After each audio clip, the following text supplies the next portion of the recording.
बिस्मिल्लाहिर्रहमानिर्रहीम। Dear students, उम्मीद है आप सब लोग खैरियत से होंगे।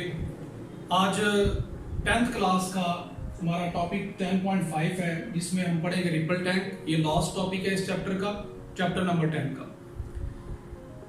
रिपल टैंक को स्टार्ट करने से पहले मैं आपको एक बात बताना चाहता हूं कि आप जानते हैं कि प्रीवियस लेक्चर्स में मैं जो डेली लाइफ की एग्जांपल होती हैं टॉपिक से रिलेटेड, वो साइड पे पिक्चर की फॉर्म में शो करता हूं। उसकी वर्किंग कैसे है, ओरिजिनल वो कैसे दिखता है, उसकी प्रिंसिपल्स क्या है, ऑपरेटर्स क्या है, वो एक साइड पे मैं स्क्रीन पे शो करता रहता हूं।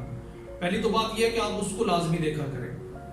दूसरी बात यह है कि जो भी टॉपिक अब हम पढ़ा करेंगे उसके मैं एंड पर एमसीक्यूज दिया करूंगा।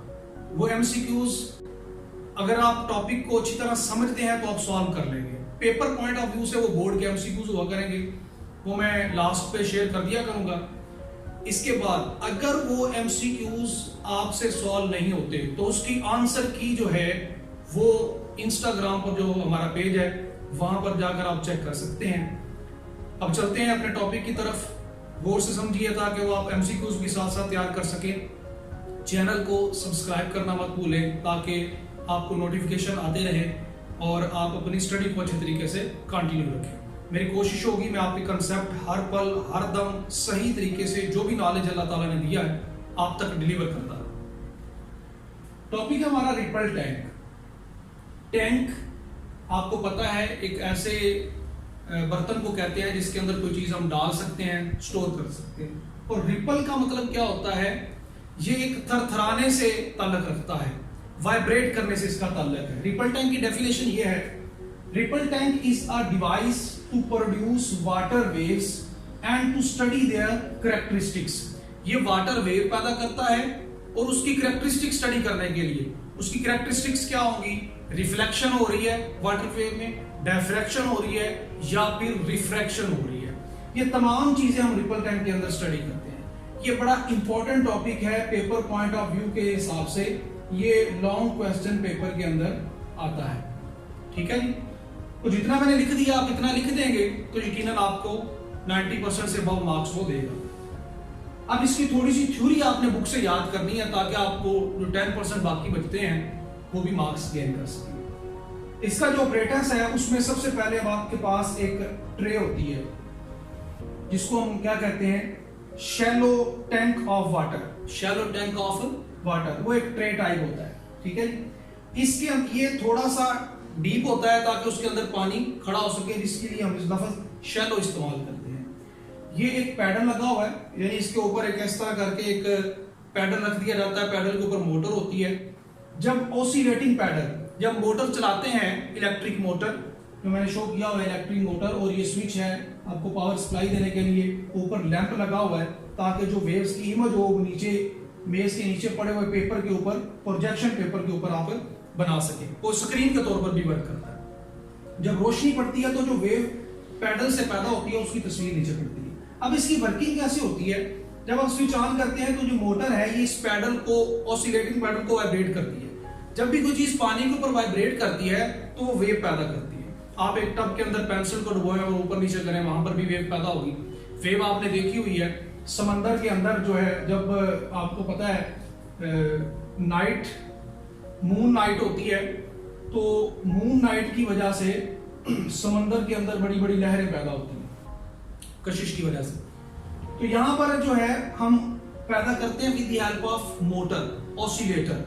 जब वो वेव पैदा होती है, मैंने डॉटेड फॉर्म में शो करवाई होती है, इमेज लैंप की रोशनी की वजह से नीचे नजर आती है कि ये वेव किस तरह की है। आया कि ये वेव शॉर्टर वेवलेंथ है, लॉन्गर वेवलेंथ है, किस हिसाब से ये पैदा हो रही है, ये सब कुछ हम इसे स्टडी कर सकते हैं। 3 फिनोमिना, 3 कैरेक्टरिस्टिक्स इसकी हम स्टडी करेंगे जो कि बड़ी इंपॉर्टेंट है। उसमें सबसे पहले हमारे पास है reflection of water waves. Water wave की रिफ्लेक्शन क्या होती है, when wave moving in one medium, जब वेव एक वन मीडियम में मूव करती है, fall on the surface of another medium, they bounce back into the first medium. For example ये आपकी वाटर वेव और ये वाटर वेव इससे टकराई है, इस एक सरफेस से, ये फर्स्ट मीडियम है, ये सेकंड मीडियम है। फर्स्ट मीडियम से टकराकर सेकंड, फर्स्ट मीडियम से गुजरकर सेकंड से जब ये टकराती है तो ये पहले मीडियम में वापस चली जाती है। और शर्त ये होती है, कंडीशन इसकी क्या है कि एंगल ऑफ इंसिडेंस और एंगल ऑफ रिफ्लेक्शन दोनों आपस में बराबर हो, और ये आपके पास क्या है, normal. This is a reflection of water waves के इंसिडेंट एंगल और रिफ्लेक्टिव एंगल बराबर होगा। लाइट एक मीडियम से दूसरे पर टकराएगी और वापस पहले मीडियम में चली जाएगी। सेकंड वन जो इसकी कैरेक्टरिस्टिक्स है वो है refraction of wave. Refraction of wave light के केस में भी पढ़ी जाती है, वाटर वेव में भी, और मुख्तलिफ टाइप्स में इसको स्टडी कर सकते हैं। When wave from one medium enter into the second medium at some angle its direction of travel change.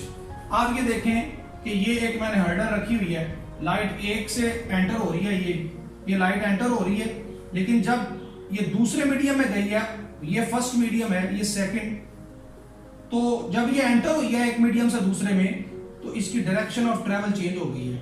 ये बोर्ड मार्कर को फॉलो करें, यहां से इसको सीधा जाना चाहिए था, लेकिन ये क्या हो गई है, बेंड हो गई है, bend towards the normal. Simple case में अगर आप इसको स्टडी करें तो ये अगर आपके पास एक ग्लास प्लेट है, जब लाइट इसके ऊपर ऐसे फॉल करती है, ये नॉर्मल है, तो ये इंसिडेंट रे है। जब इसके अंदर एंटर होगी तो इसको सीधा जाने की बजाय ये ऐसे मुड़ जाएगी, इसका ये रास्ता ये होगा, बेंड टुवर्ड्स द नॉर्मल। ये नॉर्मल की तरफ, ये जो मैंने नॉर्मल बनाया है इसकी तरफ बेंड हो जाएगी। ये फर्स्ट मीडियम, ये सेकंड मीडियम। अब इसी तरह यहां पर भी एक नॉर्मल ड्रा करें, जब ये सेकंड से दोबारा फर्स्ट में जाएगी, ये move away from the normal. ये वाला और ये वाला इसका पोर्शन पैरेलल होगा, लेकिन अंदर से ये क्या हो जाएगी, bend. This is a diffraction, ये लाइट के केस में और ये वाटर वेव के केस में, कि लाइट जो है वो एक मीडियम से जब दूसरे मीडियम में एंटर होती है तो इसका ये नॉर्मल की तरफ बेंड हो जाती है। डिफ्रैक्शन ऑफ वेव क्या है, ये इसकी थर्ड कैरेक्टरिस्टिक्स है, बेंडिंग और स्प्रेडिंग, फैलना या बेंड होना of wave around the sharp edge of the corner और ऑब्स्टेकल्स। जो रुकावट आपने रखी होती है उसके गिर्द ये बेंड हो जाती है, जो शार्प एजेस होते हैं उसके गिर्द।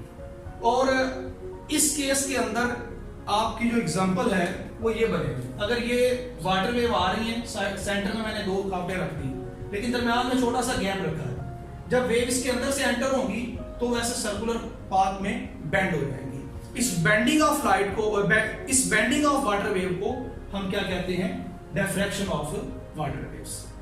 क्लियर? अब इसकी एक उन्होंने एग्जांपल दी हुई है, रिपल टाइम की एक एक्टिविटी है, बड़ी इंपॉर्टेंट है, पेपर में आ भी सकती है, कि एक स्टूडेंट है, वो पॉइंट ए पर खड़ा होगा, उसने देखा है कि वेव पैदा हो रही है, वेव की जो वेवलेंथ है वो 10 सेंटीमीटर है या 0.1 मीटर है, और फ्रीक्वेंसी जो उसने ऑब्जर्व की है वो 2 हर्ट्ज है, और यहां से लेकर यहां तक जो डिस्टेंस है वो 2 मीटर है। वो कितना है, 2 मीटर। अब उसने एक बॉल रखी हुई है, उसको ऑब्जर्व कर रहा है कि बॉल ऊपर नीचे हो रही है। वो ये ऑब्जर्व करता है स्टॉपवॉच चलाकर कि ये वाली वेव का पोर्शन इस दूसरे साइड पर कितनी देर में पहुंचता है। वो टाइम वो मेजर करना चाहता है कि वेव का ये वाला पोर्शन जो है, पोर्शन ए, ये पोर्शन बी, पॉइंट बी तक कितने टाइम में पहुंचता है। तो टाइम आपने फाइंड आउट करना है। आप जानते हैं कि वेलोसिटी बराबर होती है डिस्प्लेसमेंट बटा टाइम। टाइम निकालने के लिए डिस्प्लेसमेंट बटा वेलोसिटी। अब इस पूरे डाटा के अंदर आपके पास वेलोसिटी नहीं है, तो आप जानते हैं relation between velocity, frequency and wavelength, हमारा प्रीवियस लेक्चर था। यहां से आप फ्रीक्वेंसी और वेवलेंथ की कीमत पुट करें, आपके पास वेलोसिटी आएगी 0.2 मीटर पर सेकंड। उस वैल्यू को आपने यहां पुट करना है v की जगह। डिस्टेंस आपके पास 2 मीटर है, आंसर आ जाएगा 10 सेकंड। यानी after 10 second he will observe this portion of wave, energy of this portion of wave will be this portion, आपके पास यहां पर वो आपको मिलेगी।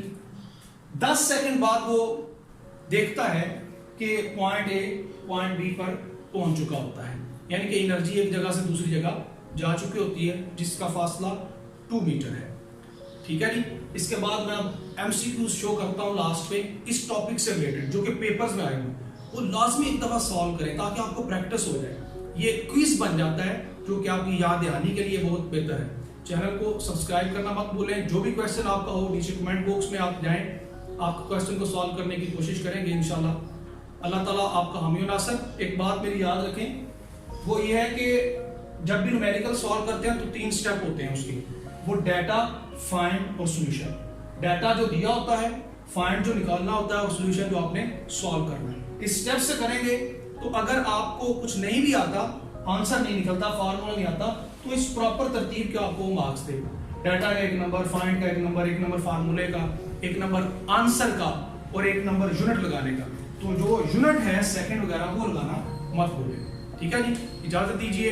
अस्सलाम वालेकुम वरहमतुल्लाहि वबरकातुहू।